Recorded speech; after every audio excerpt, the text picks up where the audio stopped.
Good morning. You know what I forgot? I forgot the Clobberin time animation again. Thanks for stopping in on this. Well, I don't know what the weather's like where you are, but here it's raining. But down here in my fortress of solitude, everything's bright. How is everyone doing? I've got Coach Vic in the background as usual. How are you doing, Coach Vic? I'm doing pretty good. Good. We've got a couple tailgaters. We had Rob Boswell. He was real early this morning at 9:30. Wow, look at that. And then we've got Bonafide Comics. I apologize for a little bit of a shift in the schedule. So as it goes, the wife's like, yeah, Coach Vic can come over Saturday morning. I'll fix breakfast, yada, yada, yada. And she puts breakfast in the oven, and it was going to land right on starting time is when breakfast was going to be ready. So 10 o'clock rolls around. She pulls it out of the oven. She's like, this needs another 15 minutes. I said, we're going live. We'll eat the breakfast when it cools off. Hey, we've got Chris Barrett stopping in saying in his area it's gloomy. Yeah, man, it's gonna be raining here all day. Rob Boswell says sunny and 65. There you go, boy. Get out and enjoy some of that. Ben Compton stopping in. Hi, Alea. Good to see you this morning. Nice luchador mask. Yeah, man, that's cool. So I figured,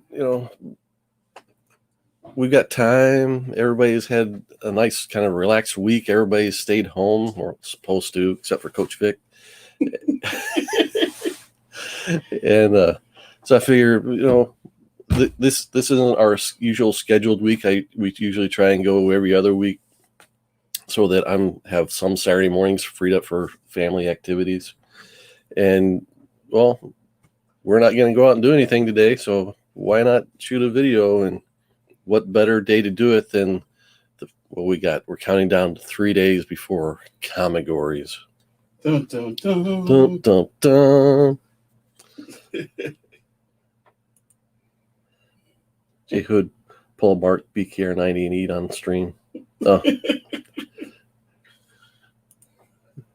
We've got Felix Maldonado stopping in. They're doing the same thing here. I had a family at our church was like, yeah, we're going to go walk around the park. And you could walk literally around the park, but they had cops in the park, like shooing people away from the swing sets and stuff like that. Yes, because the police have nothing better to do than to guard parks. I know, right? Rob Boswell had to work this week. I had to work too, but I worked from home. I want to shout out my LCS, buymettoys.com. They are doing shipping. If anybody needs anything, let them know. And curbside. I'm picking up a couple of books when I leave here. Oops, my wife might be watching. I'll pick up that Strange Adventures, like I told you. That was good. You guys aren't reading Strange Adventures. No, people are kind of hit and miss on Tom King. And my feeling on Tom King is kind of the more he gets away from established characters like Batman, where everyone has an expectation of what they want Batman to be. If he's dealing with Miracle Man, or in this case with Adam Strange, where Adam Strange hasn't been in the limelight, people aren't, they're not clamoring for an Adam Strange comic, but when he comes in, shoots off a really interesting first issue. They're doing a good job of drawing people in. The art's killer by Mitch Gerrits, and what's the other guy's name? I had it. See, this is what's going to happen to me on Comicgories. I'm going to be in front of the camera, and I'm going to be like, I like this comic book, and not remember why. Like a Batman cover. He's like, I don't have any Batman books. That's exactly what I'm afraid of. Doc Shaner, Evan Shaner is the other artist. There, I got it. So wait a second. This isn't. What was the comic book that talked to you about where the guy ended up where the alien or the astronaut ended up being black at the end? That one, Strange Adventures. That was an old EC comic. Okay. Yeah, from, I'm not sure what title that would have appeared in, but yeah, that was, you told me, you educated me that was the last EC comic ever published, right? Yeah, before they just focused on Mad Magazine. Right. Yeah.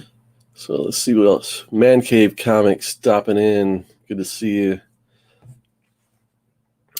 So yeah, I figure I'd just give a few thoughts on prepping for Comicgories. I've been going through my whole collection this week. I meant to pull up some pictures and I forgot to. Planning get some. So I've been going through my whole collection. So if you go to my IG stream or my feed and go way back, one of the earliest photos I showed was my whole collection. I've got it up on some wood shelving. I use short boxes, and years ago, 25 years ago, I just stacked my boxes, short boxes, and I took all the posters and little freebies and stuff I got at conventions or from Wizard Magazine and stuff like that, kind of decoupage this big mural on them using all that. But as my collection has grown and I've kind of transplanted books from one box to the other, these images kind of got all disparate, and they're kind of all, when I stood everything up in order on my racks, they were kind of all defragmented, almost like we used to defragment a computer. They say you made that? The image? Yeah. Oh, well, but you bought it that way. No, yeah, it was basically you go to a convention and each booth has like a little freebie, like a few posters or whatever. So I bring that stuff home, and I had like stacks and stacks of this cool stuff that's like, this is really cool. I can't do anything with it. Well, I figured out, I'll just paste it on a box and be able to look at it. Oh, okay. So as it became defragmented, I've always wanted to go back and kind of rearrange them, which meant to do that, I had to transplant books from box to box to put the boxes in order and then put the comics back in order. So it's been pretty much a week-long process of getting that done, so that I can, instead of shooting in here for Comicgories, I can shoot on the other side of the basement where my rack is and kind of set up my camera in front of that, and I'll be like, have my comics as my whole backdrop rather than this bare wall. But then you're gonna have to run in here to get the important books anyway, right? No, I'm gonna take everything. I've got a couple boxes. The spinner rack of comics is gonna have to stay here, but if I think of something I need off that's gonna be pretty quick to get to. I doubt if I'm gonna need a treasury edition, but if a big book pops up or something like that, I'll have to dig into this little toy box I've got back here. But I figured, I'd stop in, maybe give some remarks on my opponents, my thoughts on them. I'm a people pleaser, and I'm a nice guy, and the whole smack talk thing, I'm not a natural at it. I'm not a bub. I don't have a quick tongue. I'm slow to process things sometimes, so everything's going to get caught in my mind, and that's what's going to hang me up.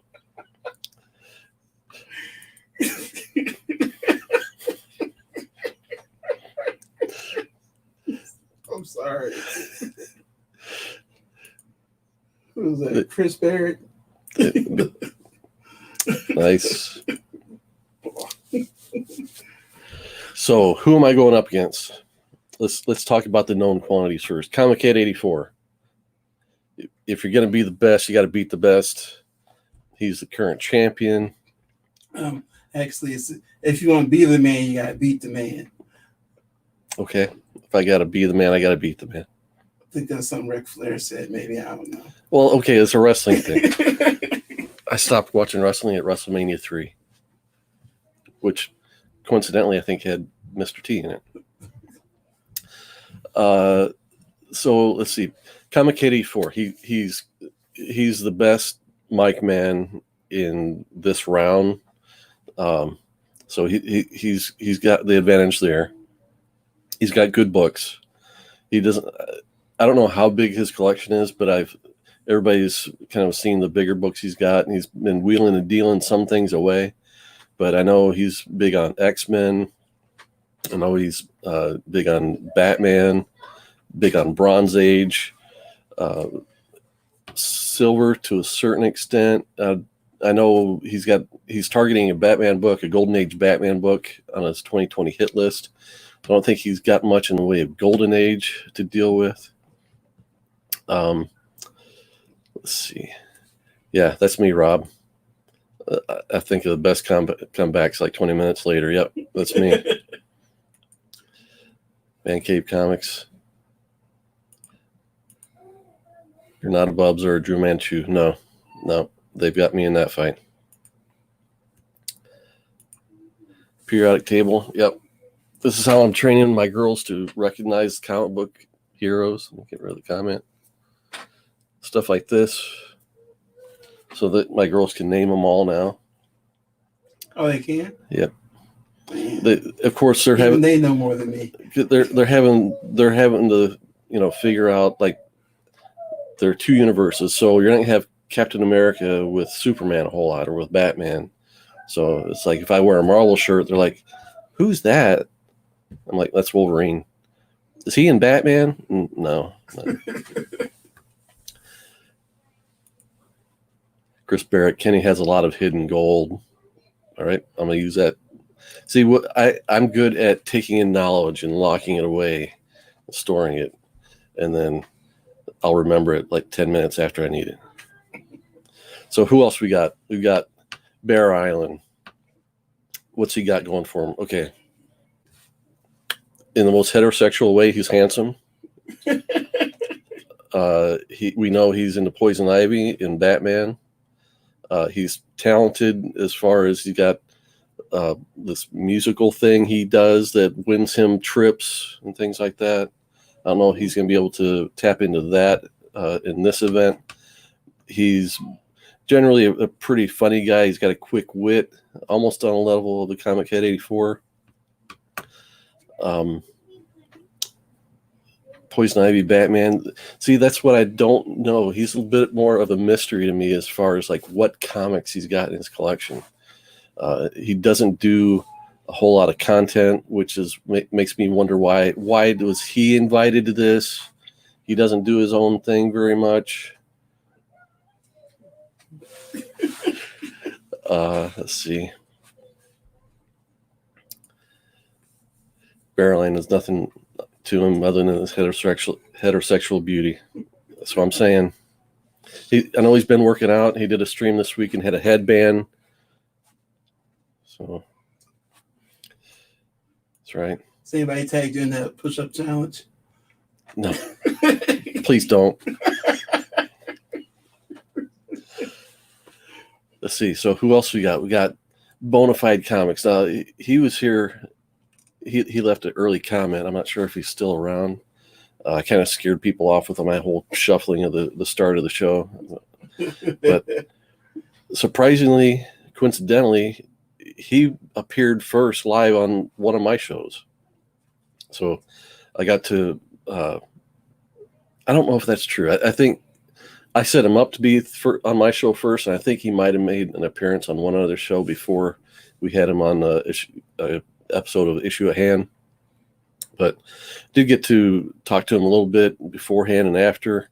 And I know he's okay. So he's a dealer and he's promising to only use the books in his PC, which I'm like, where does that line come in? Is that a hard cutoff or is that a range? Technically, it's all his PC. Because everything in my PC, as much as I love them, everything is available for a price, right?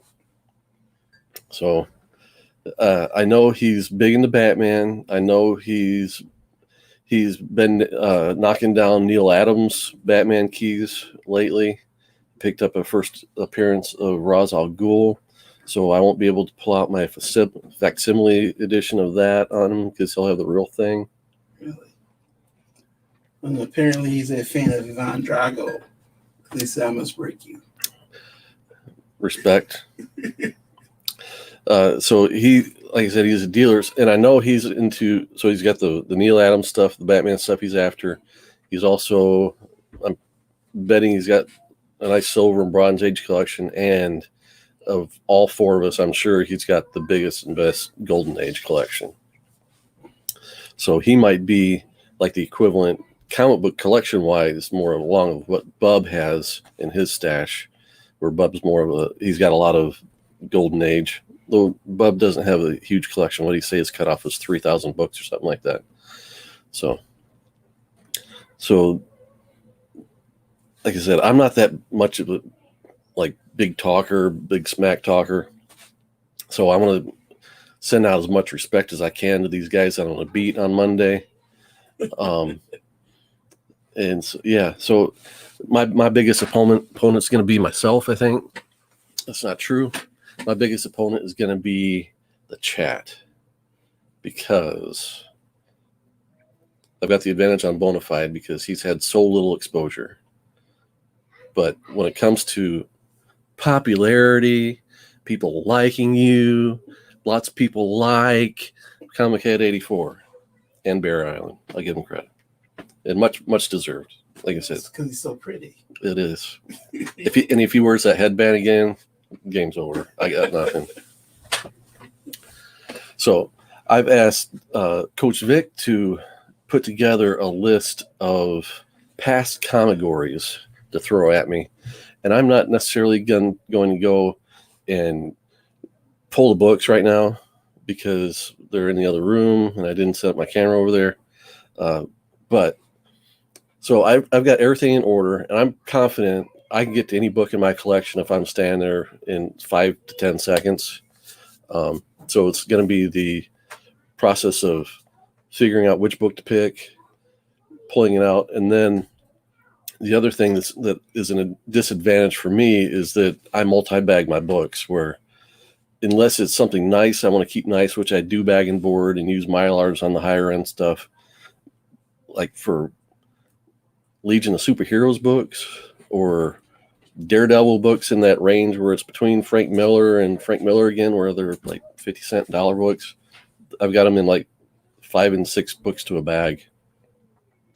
So it's going to be a matter of getting the bags open, finding the book I want. And the other thing is I'll have a general knowledge of kind of what era. I'll remember a cover, I'll know what era it is, but maybe not the exact number. So it's going to be a process of figuring out exactly where that book is in what bag.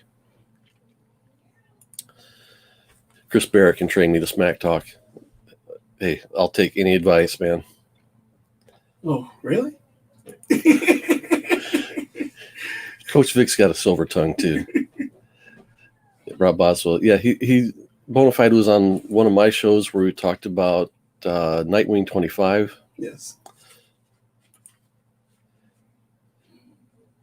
If Bear wears a headband, he's going to be wearing the almost famous glasses.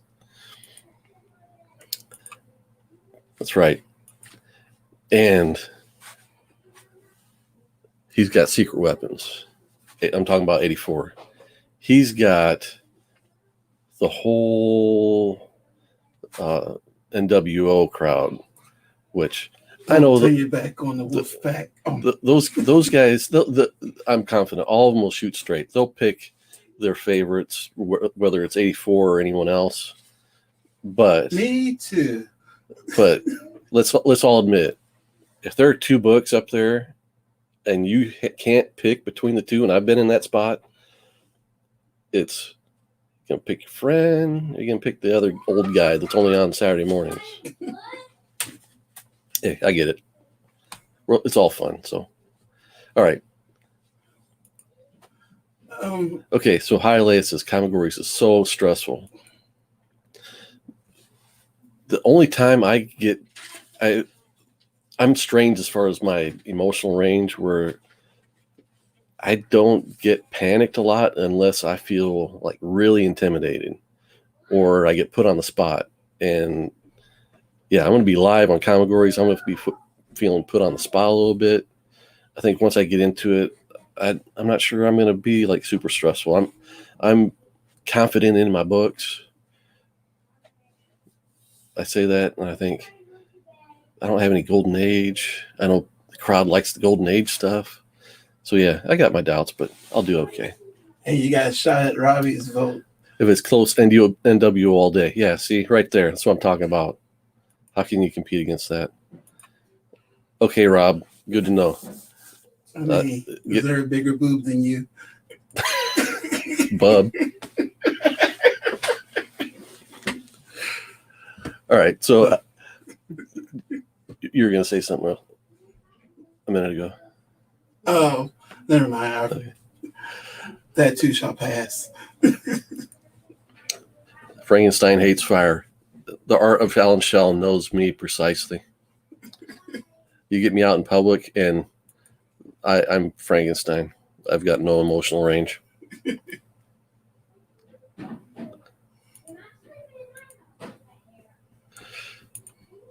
All right. Need my girls? Okay, yeah, that's a good idea. I'll take any advantage I can get.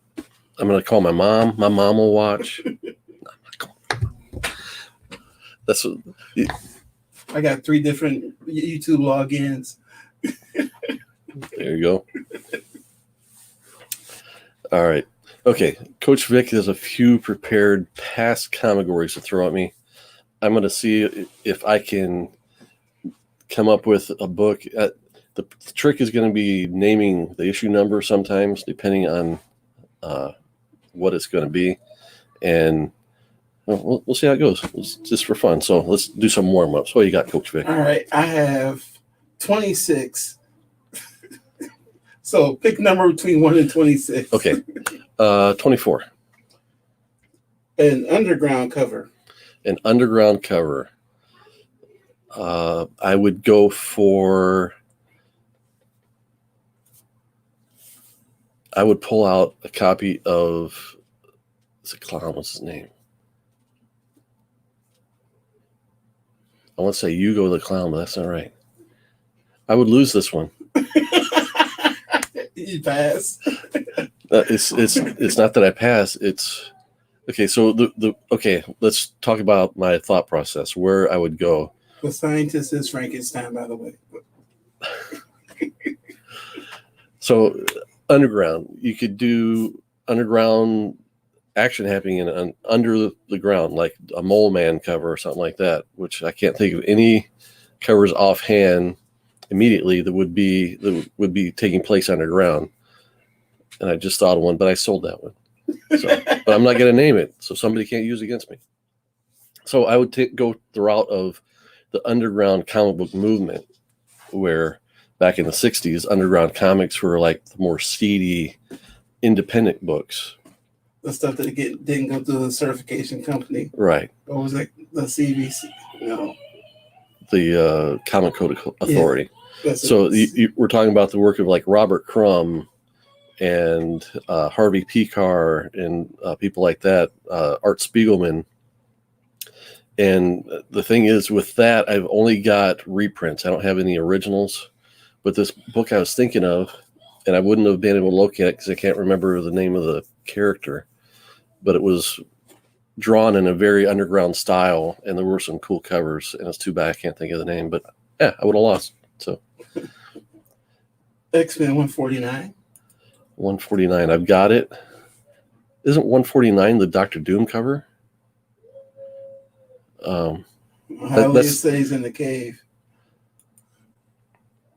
The X-Men in the cave. The issue I thought of the underground was an X-Men issue, like 113 or something like that, where they're under like in a volcano or something. There's lava falling in the background. Yeah, Cherry Pop-Tart. Yeah, that was a underground comic. I thought one X-Men 149. I thought that was the Bill Cosby cover where Dr. Doom is holding Storm, and she's like passed out, and he's there with a chalice. That has nothing to do with the actual Heathcliff Huxtable did. No. All right, let's see what else we got. Let's go number 20. Number 20. Ooh. This should be interesting because I have no clue who this is. Okay. Mike Zeck cover. Mike Zeck cover. Okay, so the main Mike Zeck cover that most people would pull out, and it is a good one, is a Captain America annual, I believe is number 7. And It's got Wolverine slashing at Captain America's shield. Does he break it? No, because they're both made of adamantium. Although Cap's shield is an earlier, stronger version of the steel. But I would not go with that because that's a logical choice. I would go with another Captain America cover that had not Deathstroke, Deathlock on the cover, and he's kind of shooting his gun. And I've got both those books, and both are signed by Mike Zeck, so I'd have that bullet in the chamber as well. Yeah, 84-1, J Hood 0. Yep. Okay, the one I was thinking of was 145. I've got 149. I'm going to have to go take a look at it.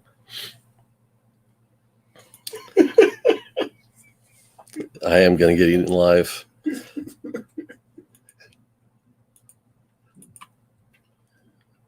If Dr. Doom was Bill Cosby. Yep.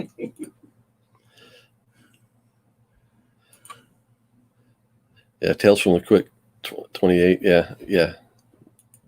Definitely. Highlight is keeping score. 84-2, J Hood 0. Yep. So that's why I'm like, okay, part of Comicgories is you got to talk smack. So I've been like shooting lobs through the private messenger in IG, doing this show, and I'm like, yeah, I'm gonna get on there. I'm gonna do all this prep. I got all my books in order, and I'm gonna lose after 2 rounds and just be like sitting there going, hi. You know, you can put an earpiece in. We can Cyrano this thing.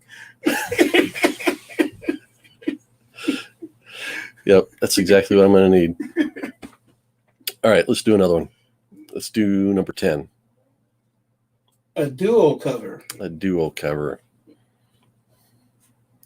So the best duos in comics. I'd like the category better if it was like a battle, like a one-on-one versus cover, because more things come to mind.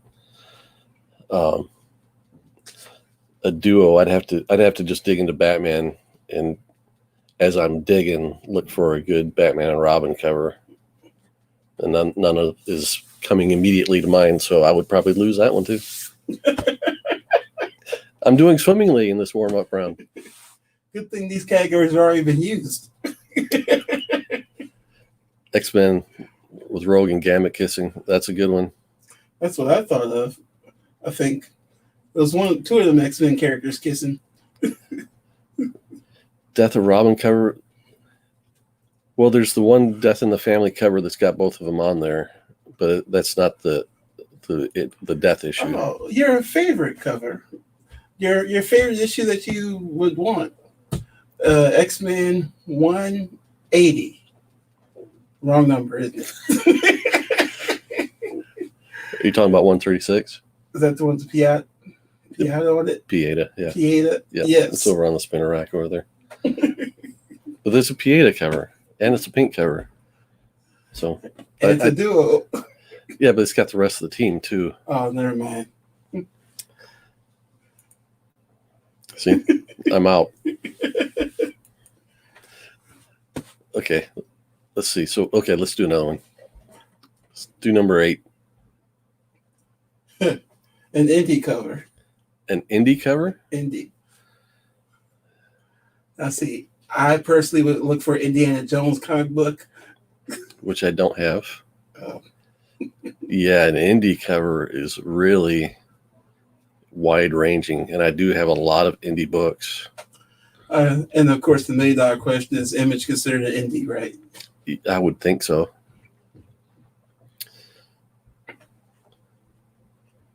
Yeah, I'm deer in the headlights on that one because of all the possibilities. I would win because I have like 50 books. And see, that's kind of the advice I've seen people thrown out is just pull a few boxes.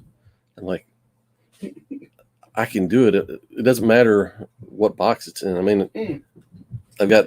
Oh, you have that one. What's that? Saga 1. I do have Saga 1, which I was going to send to DS to get pressed, so I need to unbox it. Spawn, yeah, I got Spawn. There you go. Rob Boswell shouting you out. I'm just saying, Once in the Future #3. Which I sold to you. Yeah, Saga 1. Something's Killing the Children #1. The Jay Lee cover is a good one. Yeah, see, I've got the books. I'm just going to be too slow on the draw to figure out what to do. I'm just excited I got the answer one. I mean, I don't know what #3 cover is like, but I know I own it. We would also qualify for a sword cover. That's one. They all have the sword on it. Oh, they did? Mm-hmm. Oh. It's all different characters holding the sword. See, I pay no attention to the art. I think I just got #7. Just look at it. So there you go. So, yeah, I wanted to do this as an exercise to both test myself and to encourage yourself. Encourage myself now to see how bad of a disaster this is going to be. And also to provide some entertainment value while everyone's kind of home trudging away through this whole virus thing. All right, pick another number. We can make this work. All right, we'll do one more. You can finish strong here. All right, pick what you think is the best. I was going to say 14 is a signed cover. And if I were you, I would just grab one of your books and sign it and show it right there. Nobody wants to see that. But that's a boss move. Signed by the author in front of you guys. If draw your own cover is one of the Comicgories, 84 would still win. He's going to draw faster than I am. All right, let's see. You're thinking too big. You need to be afraid of grabbing the low-hanging fruit, or not be afraid of grabbing the low-hanging fruit. That's the thing. Everything's going to be at hand. It's all going to be a little low-hanging. How about this? Well, there's like 3 of them here we can do because they both fit you. Final issue cover. Final issue cover. The first thing that comes to mind is Moon Knight 38, which isn't a great cover. See, that's the one that you grab while you're looking for another one. True. I mean, final issue, you could go with any limited series. So that'd be the way to go. Find a limited series with a nice cover on the end.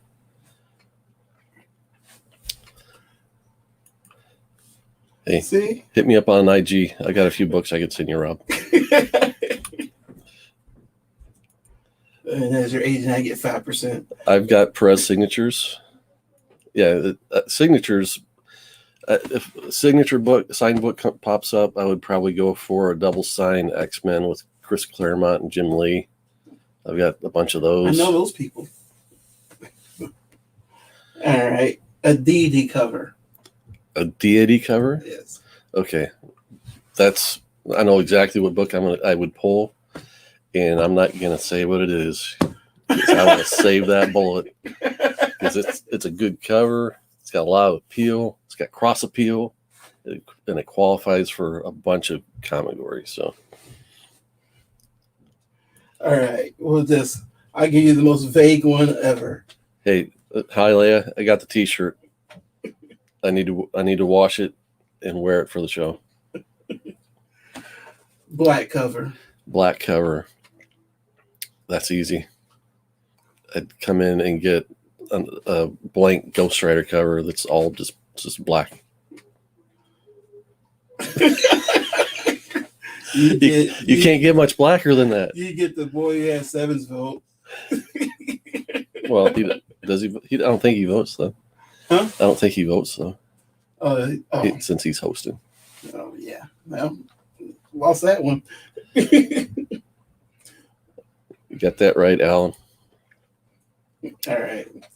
Here's one I have no clue about. Jim Starlin. Who's that? Oh, I've got plenty of Jim Starlin, and I know what book I would pull for that too.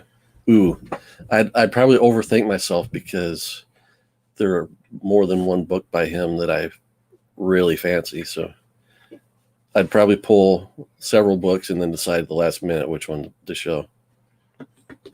All right. For all the marbles. because it got passed on last time. And it was the only one that I picked. The Afro cover. The Afro cover. That's an easy one. It's Spider-Man 125, something like that. It's a cool Gil Kane cover where Power Man is punching Spider-Man off the top of the building. Ooh, nice one. Mm-hmm. Spider-Man's always getting whooped on his own covers. It's kind of ironic. I mean, he gets whooped on throughout like 90% of the book, doesn't he? Yeah, in his own head, but he always comes out the winner in the end. So, yes. See, you're finishing strong here. You got some stuff going for you. see the one part of piece of encouragement that I have here as I sit here doing this is when I listen to the show, like in the moment when everybody's scrambling for their books, I'm like, I know exactly what book I would pick for that comigory. Like 90% of the time I can do that. So unless there's some really off the wall category that like the indie category, that might something like that would throw me where it's like too wide ranging for me to kind of process. Or a magic cover. A magic cover? No, I could do a magic cover. Okay. So you're ready. I'm as ready as I'll ever be. Ooh. Father-son cover. A father-son cover. I've got the father-son cover for that. It'd be, I believe it's a Superman with, it's a relatively new cover with, it's got Superman and Superboy on one side and Batman and Robin on the other cover, and they're kind of going face to face. Oh, see, all you need is get the what do you call them things? Butterflies out the way. Yeah. Now you can focus. You're ready to go. Yeah. See? So now that I'm thinking of that, I'm like, that's a really lame cover. Just about anything would beat it. And I've got better covers in my collection that after I'm thinking about it a little bit. That's the case where I'd scramble to find that cover, set it up, and then try and track down something better. I do have one question. Okay. And it's one thing's been bugging me for like a week now. What's that? Has anybody heard of this Immortal Hulk purple chalupa variant cover? I could have swore I saw it on somebody's show. Okay, so yeah, if you haven't heard, Coach Vic is looking for an Immortal Hulk variant, and you said it's a 1 in how many? 5,000, I think. 1 in 5,000 purple chalupa variant cover. Has anyone in the chat heard about this book? Now, this is a book that's out or is coming? I think it came out last week or Wednesday. Okay, so it's a 1 in 5,000? I think that's what. Then it's a ghost. It's either 1 in 5,000 or 1 in 10,000, one of the two. I could have swore I saw this on Bueller's show. That means that there are probably, if that's the ratio, if it's 1 in 5,000, there are probably 5 copies. What do you mean? No, 10 copies. Because they're not printing that many of those books. Oh. So when I call it a ghost, that means there are so few copies, it's going to be hard to track down. But if you've heard of it, somebody has to know about it or have seen it. Except for I can't Google it anymore. Yeah. I have to go through watch like all of Bueller's shows. Google's failing us on this and one. Everybody's shows. There's also a toilet paper cover too. Just pretending no one is watching. Yeah, or everybody that's watching is in their underwear, which they probably will be. Which, that's weird. I don't want that mental picture.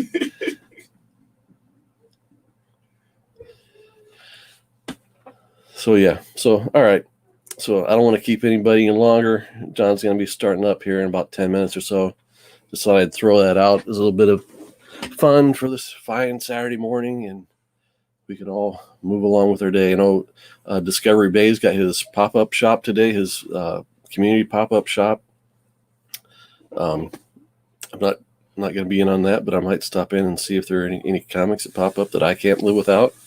I want to thank everybody for stopping in. Let's see, we've still got Alan Shell in the chat. Hi, LA is still here. Man Cave Comics. Chris Barrett stuck around. Rob Boswell, he's been pretty good about sticking around. So thanks everybody for coming. Hit the like, spread the word, have people come watch my show. I like to have a live crowd. And see, on April 20th, we've got Hialeah. He's going to be on the issue at hand with us, where we're doing X-Men 140, which is in a stack over there. And so we got that. We'll probably still do another show next Saturday as our regular scheduled show, and we'll hope Alan can be here. Well, I guess it depends on how this whole quarantine thing works out, so we'll see how it goes. But yeah, like, subscribe, yada yada yada. Help the algorithms, and remember, faith, family, comic books. We'll see you next time.